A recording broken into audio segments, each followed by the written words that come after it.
We'll do 3 case studies using the ansys finite element analysis solver, which uses the finite element method.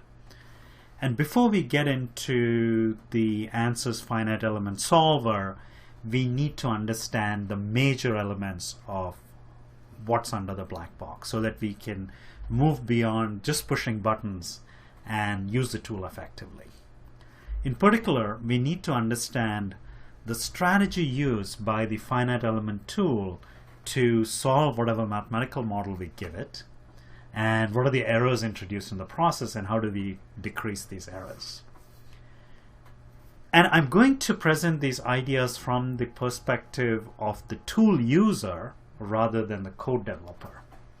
Whereas, conventional finite element analysis or finite element method introductions tend to present the material from the viewpoint of the code developer. And to figure out what concepts to cover, I've used a just-in-time strategy, which is I've gone through the ansys case studies and distilled out what one needs to know as one is working through the tool, what one needs to know about what's under the black box.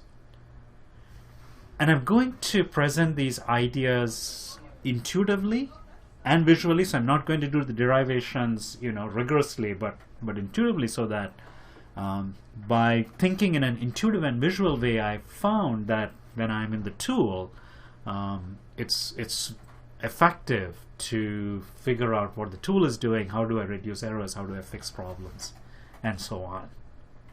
Whereas on the other hand, I've seen that when one sees the gory detail, I've seen this often with students. It's you see all the gory details of the finite element derivations and so on, and you get to the tool, it's a very different context, and it's hard for us to kind of transfer it from that from the textbook context to the tool context. And so what I'm trying to do here is bridge the two.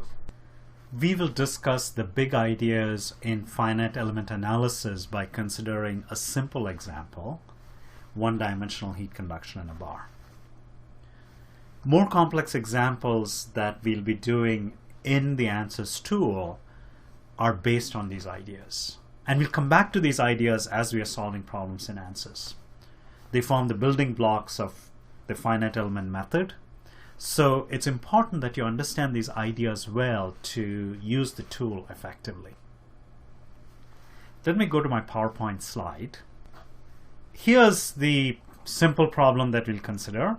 We have a bar of some given length, and we have heat conduction in the bar. We are interested in finding the temperature distribution in the bar due to heat conduction. We'll assume that the problem is steady, that is, the temperature at any point doesn't vary with time. We will also assume that the problem is one-dimensional, and which means that the temperature for any cross-section is the same, and there's no variation of the temperature across the cross-section. So if I put a coordinate system like that, with that being the x direction, that being the y direction, and that being the z direction, I will have variation only in the x direction, and the temperature won't depend on y or z. And once I find the temperature at any point in the cross-section, I know the temperature anywhere in the cross-section. That's what I mean by the one-dimensional problem. And these simplify the equations that we need to solve, and so the details are kept to the minimum as we focus on the big ideas.